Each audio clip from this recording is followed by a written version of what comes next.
The guards had my arms, and Ranach had his hand already lifted for the signal, when the west wing doors opened behind us, and the whole hall forgot how to breathe. Cedric stood in the doorway, alive, upright, his face bared for the first time in a year to anyone who was not already sworn to keep his secret, and I watched 200 wolves who had spent that year believing their king too broken to be seen drop to their knees at the sight of him. "Release her," he said, and his voice did not shake at all, though I could see, even from across that hall, exactly what standing there in the open was costing him. I did not know yet whether we had proof enough to survive what came next. I only knew that whatever happened, I was done being the secret someone else got to decide the fate of. Let me tell you how I ended up in that hall, because it started, absurdly, with a door that looked like every other door in the palace. It was 3 days earlier, an ordinary Tuesday, and I was hauling a basket of laundry through a servant's corridor I had walked 100 times without incident, when I found the usual passage blocked by a fallen support beam the castle stewards had not yet cleared. I took the side corridor instead, the one I had been told, vaguely, led nowhere useful, and found, at the end of it, a plain wooden door that looked exactly like every linen closet I had ever hauled a basket into. I pushed it open without knocking, the way you push open a door you assume is empty, and found a man standing at a window with his back to me, tall and still in a way that made the whole room feel colder than the corridor had been. He turned. I saw his face. I did not understand, in that first frozen moment, why the sight of an ordinary man's face should have made my whole chest go tight with the sense that I had just done something irreversible. I only knew that he looked at me the way a man looks at a door he has spent a year hoping would never open, and that whatever expression crossed his own face in that instant was not fear of me. It was something closer to recognition, raw and unguarded, the look of a man who has been alone with a secret for so long that another person's simple presence undoes him. "Who are you?" he said, low, urgent, already crossing the room toward me. "Orla," I said, because it seemed the only honest thing to offer a stranger who had just looked at me like I was either a threat or a miracle and had not yet decided which. I took a wrong turn.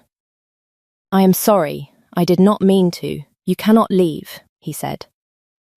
I laughed, because it seemed the reasonable response to a strange man in an empty wing telling a laundry maid she could not leave a linen closet. "I assure you, I have laundry to deliver, and a mistress who will notice if I do not. I am not making a request." Something in his voice had gone hard, controlled, a man forcing calm over something considerably less calm underneath. "You do not understand what you have just seen. I need you to understand that before either of us decides anything else." That was the moment 2 guards burst through the door behind me, weapons half drawn, and froze the instant they saw who I was looking at. "Your Grace," one of them said, and dropped to one knee so fast I heard his armor rattle, and I understood, watching him kneel to a man I had assumed was simply another servant caught somewhere he should not be, that I had wandered into something considerably larger than a linen closet. I did not know yet that the man standing in that room was King Cedric of Duskmire, who the entire kingdom believed too gravely wounded from an assassination attempt a year earlier to be seen by anyone outside his most trusted household. I only knew, looking between his face and the guards' bowed heads, that whatever I had just stumbled into, there was no simple way to walk back out of it. I was taken, not to a dungeon as I half expected, but to a modest chamber in the same sealed wing, and left there for the better part of a day while, I gathered later, an entire household argued in low, urgent voices about what to do with me. It was Rolf, the king's second, who finally came to explain it, sitting across from me with the particular, careful weight of a man deciding how much truth a stranger could be trusted with. "A year ago," he said, "the king was attacked in his own council chamber, poisoned and struck near fatally before his own guard could reach him. He survived, barely, and has spent the year since recovering in secret, in this wing, while Regent Rannoch rules in his name, presenting the king's continued seclusion as a matter of slow healing, rather than admitting how close the crown came to losing him entirely. "Why the secrecy?" I asked. "Surely a king recovering from an attack on his life deserves sympathy, not hiding." "Because whoever ordered that attack is still unaccounted for," Rolf said, "and the king does not yet know how far their reach extends into his own court. If they believed him dead or dying quietly, they grew careless. If they learn he is recovering and asking questions, they may finish what they started before he has proof enough to name them." I sat with that a long moment, and I have just seen his face. "You have," Rolf said. "Which means, whether either of you likes it, you are now inside a secret that several people would very much prefer stayed buried. The king is not being cruel keeping you here. He is being careful with the one thing he has left to be careful with." I did not entirely believe that yet, not fully. Not from a man I had known for less than a day. I would come to understand it soon enough. "What happens to me?" I asked, because it seemed the more pressing question than any comfort Rolf was offering. "If I am now inside this secret, as you say, do I simply stay in this room until the danger passes, however long that takes?" "That has not yet been decided," Rolf admitted. "I will tell you plainly, because I think you deserve plainness more than reassurance. No one in this household has ever had to decide what to do with someone who discovered the king alive by accident. We have only ever had to decide how to protect the ones who already knew. That is not an answer." "No," he agreed. "It is not. I suspect the king intends to give you one himself." I spent the rest of that afternoon alone in the small chamber, turning the strangeness of my own situation over in my mind the way I might have turned over a coin of foreign make, uncertain what it was actually worth or what I was meant to do with it. I was not afraid, exactly. I found that curious in itself. I was, more than anything, furious at the unfairness of having my entire life rearranged by a door that had given me no warning at all. Cedric came to see me himself that evening, and I understood, watching him cross that small chamber, exactly how much the year of hiding had cost him. He moved like a man still guarding an old wound, careful in ways that had nothing to do with formal bearing, and everything to do with pain he had simply learned to carry quietly. "I am sorry," he said, without preamble, "for how that went. I have had a year to prepare for the possibility of being seen again, and none of my preparation involved a laundry maid taking a wrong turn." "I did notice the door looked exactly like every other door in this palace," I said. "You might consider a sign." Something flickered across his face that I would learn, over the following days, was the closest thing he had to a genuine laugh. Brief, startled out of him, gone almost as soon as it arrived. "I will take that under advisement." "Why me?" I asked. Because it was the question I had been circling since the moment he first looked at me. "You said I could not leave. You did not say why, beyond the danger of the secret itself. There was something else in your face when you first saw me. I am not foolish enough to pretend I did not notice it." He was quiet a long moment, and when he spoke again, his voice had lost its careful formality entirely. "I do not fully understand it myself. I have not felt anything but grief and suspicion in a year.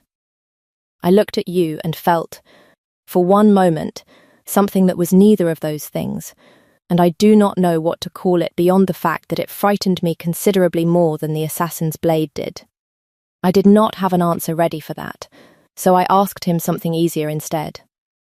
What was it like? Before, being a king people were actually allowed to look at. Something in his face softened, remembering rather than guarding for once. Loud, exhausting, I complained about it constantly, and did not appreciate, until it was taken from me, how much I had liked simply walking through my own halls and being seen doing it. A year in one sealed wing teaches you exactly how much of being alive depends on other people knowing you exist. Then let me be the first inconvenient proof that you still do, I said, and watched something in him ease, just slightly, at hearing it said so plainly. We talked longer than either of us intended that first evening, about small things mostly. The sound the castle made at night from inside a wing no one else used. The particular loneliness of eating every meal alone for a year. The way he had started talking to Rolf about nothing at all, simply to remember what an ordinary conversation felt like. I found myself, without quite deciding to, telling him about my own family. My mother's insistence that a laundry-maid's hands told you more about her character than any noble's manners ever could. And he listened the way I would come to learn he listened to everything. Completely. As though it were the only true information reaching him all year. Which, I suspected, it very nearly was. I did not have an answer ready for what was growing between us in that small sealed room, so I let it grow anyway, while the rest of the castle went on, unaware, believing its king too broken to be seen by anyone at all. I remained in that sealed wing far longer than either of us said aloud that it meant anything, because Rolf refused, flatly, to let me return to ordinary castle life, while Rannoch's people were still watching every corridor for signs the king's seclusion might be ending. I told myself I was simply waiting out the danger. I did not entirely believe myself even at the time. I learned, in those days, the actual shape of what had happened to him, not from Rolf's careful summaries, but from Cedric himself, in small pieces, over quiet evenings, in a room that had become, without either of us deciding it plainly, a place where we told each other true things. Rannoch served my father for 30 years, he told me, one evening, staring at a fire that had burned low. I trusted him the way you trust furniture that has simply always been in the room. I did not think to question who benefited most from a council chamber attack that nearly killed me, and left him as the only steady hand left to hold the crown while I recovered. I have spent a year piecing together proof I could not gather from a sickbed, quietly, through the few people I still trust completely. And you have not found enough yet, not enough to survive an accusation that fails, he said. If I stand before my court and name him without airtight proof, and he survives the accusation, I will have handed him the very thing he has wanted all along. Grounds to declare me unfit to rule, and himself the steadier hand for the crown. How close are you? I asked. Close enough to know it exists somewhere in his own household's records, he said, and not close enough to have my hands on it. I have had Rolf combing what he can reach for months. Every avenue we have tried has run into a wall Rannoch built carefully enough that I begin to suspect he anticipated exactly this kind of quiet investigation. Then perhaps he did not anticipate a laundry-maid with nothing better to do and considerably less to lose than a king's own household. Something in his face shifted, weighing the offer before he had fully let himself hope in it. I would not ask that of you. You are not asking, I said. I am offering. There is a considerable difference, and I would ask you to let me make my own choice about it, the same way I am asking you to let me stay in a room I did not choose to be locked inside of. If you want to find out whether Rannoch ever discovered exactly how much I had seen, and what Cedric's wolf did the day he finally stood in front of his own court again, stay with me through to the end of this. Follow along so you do not lose the thread of what happens when a king who has been hiding for a year finally has a reason to stop.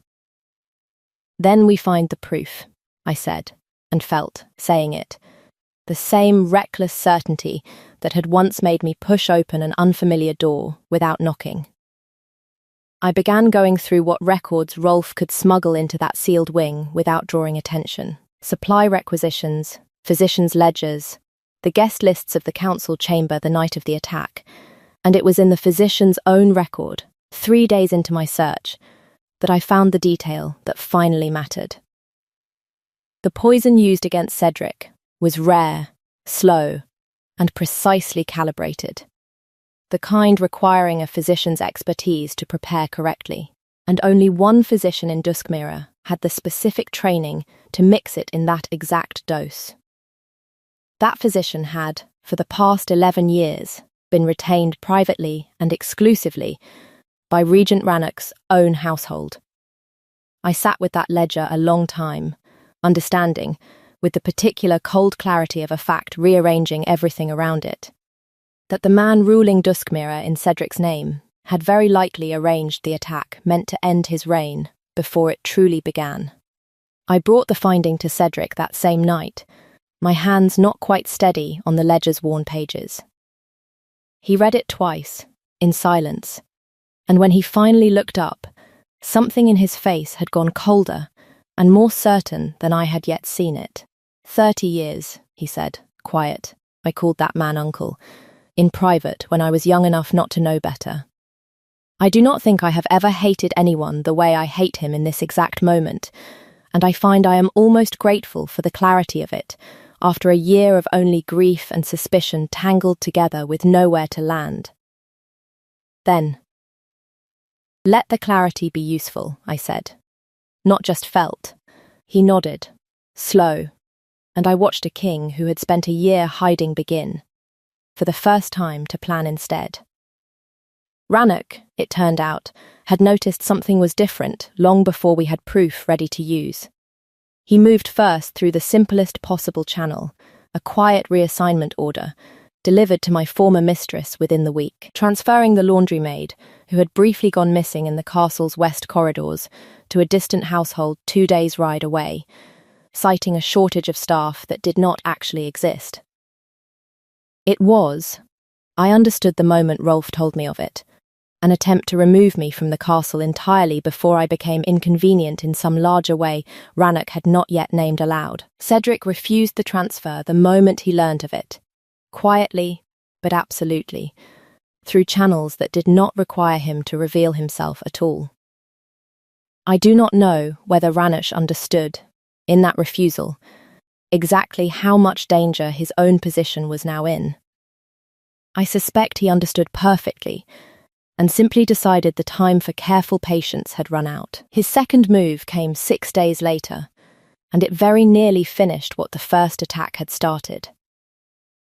Rolf discovered, only hours before it might have succeeded, that the modest evening meal prepared for Cedric's sealed wing had been intercepted somewhere between the kitchens and the door, the usual taster's portion swapped, with practiced, professional care. It was Rolf's own habit of arriving early, restless with the same unease that had kept him doubling watches since my discovery, that caught the swap before Cedric ever lifted the spoon. I was in the room when Rolf came through the door pale and breathless with the ruined tray still in his hands, and I understood, watching Cedric's face go carefully blank in the particular way of a man refusing to let fear show, exactly how close we had just come to losing everything before we had a chance to use it.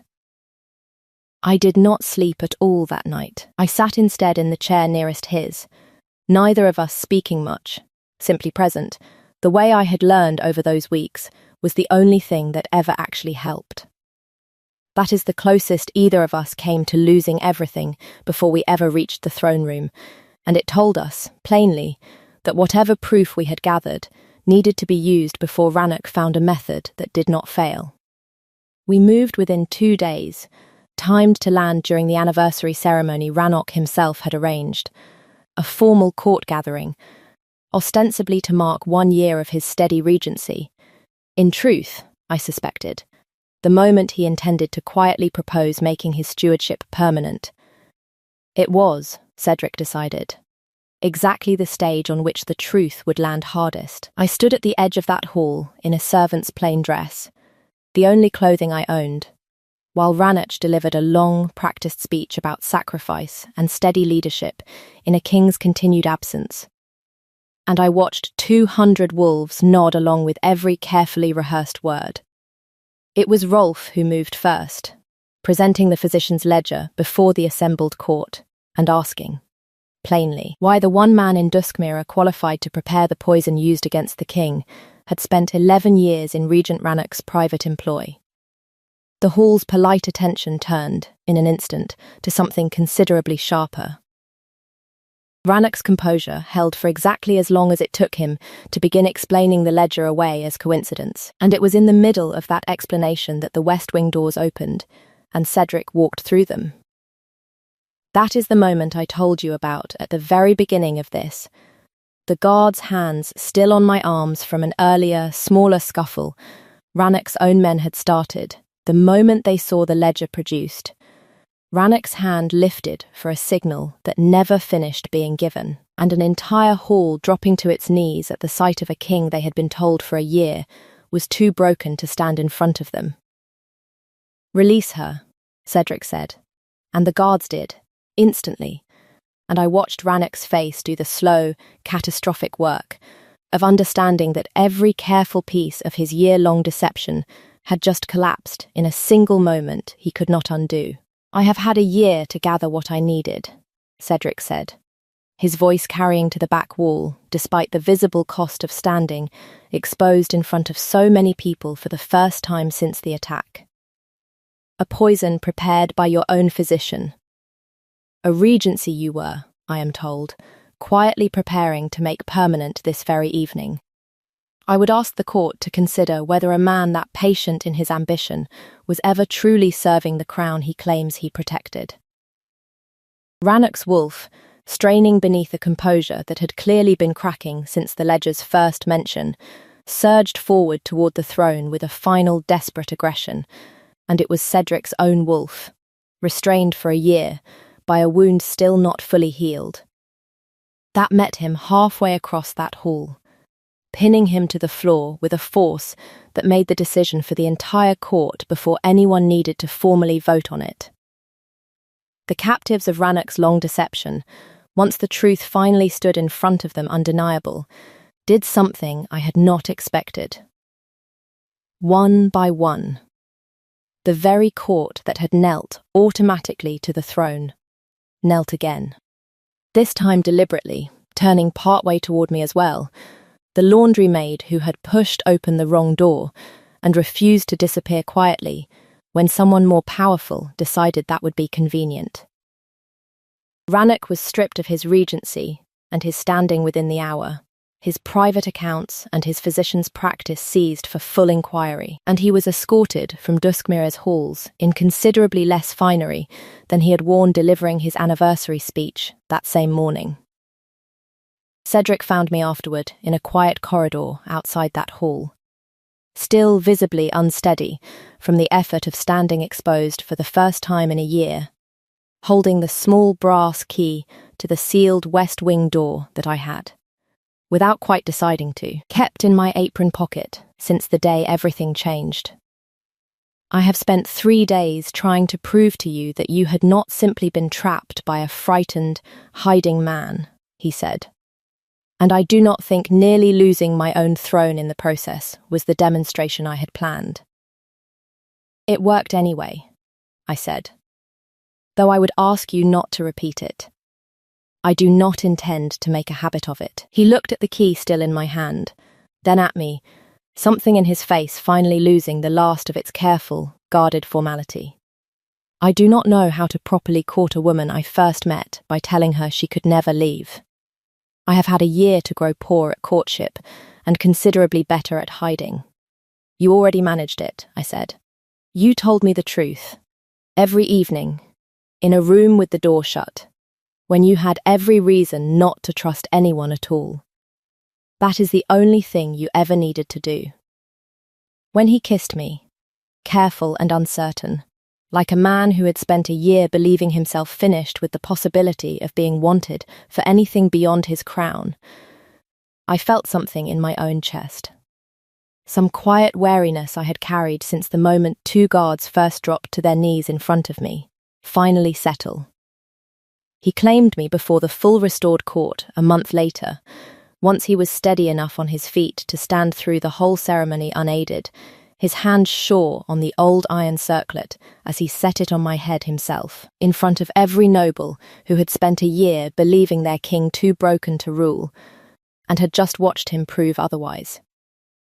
Rolf stood near the front of that hall, looking. For the first time in a year, entirely unworried. Not every noble accepted it easily. One elderly duke asked, pointedly, whether a laundry maid understood the weight of a crown she had stumbled into, rather than been raised for. I answered him the way I had answered every doubt since the door first opened, plainly without apology, telling him that I had spent a year learning the weight of a king's secrets before I ever touched his crown, and that I suspected few in that hall could claim the same. 6 months later, I stood in that same sealed wing, its door propped permanently open now, with a letter from my own family in one hand and the small brass key, worn smooth from my own nervous handling of it these past months, in the other.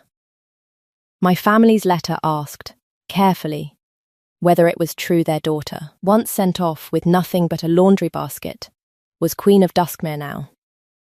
I wrote back that it was true, and that the door in question had since been given an actual sign, at my own insistence, so that no future laundry maid would stumble into quite so much destiny by accident. Rolf had stopped bracing every time Rannick's name came up in court proceedings, mostly, now that the man sat in confinement rather than a regent's chair. Duskmere's court, once so easily steadied by a patient liar's careful reassurances, had grown considerably more careful about mistaking calm for honesty. And Cedric, once a king so wary of being seen that he had sealed himself behind a plain, unmarked door for a full year, had become, slowly, a king who no longer flinched at being looked at. He still carried the old wound some mornings, a stiffness in his side that the healers said would never fully leave him, and I had learned to recognize the particular quiet way he favored it without asking for help. I did not press him about it. I had learned in that sealed wing that some things heal on their own schedule, and that the kindest thing a person can do is simply stay present for however long that schedule takes. I turned the small brass key over in my fingers and thought about the woman who had pushed open an ordinary-looking door 3 days into an ordinary week. Certain of nothing, beyond a basket of laundry that needed delivering, she had no idea, that ordinary Tuesday, that the wrong room was about to become the only room she would ever truly want to walk into again. She only knew she could not simply back out of what she had already seen. I like to think she would be glad, now, that she never learned to knock. Do you think Cedric would have found his way out of hiding on his own eventually, or did he need someone to walk in on him before he remembered he was allowed to be seen at all? Tell me your theory in the comments. And if you want to stay behind that door a little longer, comment the key, and I will know exactly what you are asking for. Thank you for standing in that sealed room with me. Wherever you are listening from tonight, welcome to Duskmere. Follow along for the next story from this side of the border. There are more kings in these hills, hiding behind doors that look like every other door, waiting for someone who will not simply turn around. And I intend to tell you every one of their stories.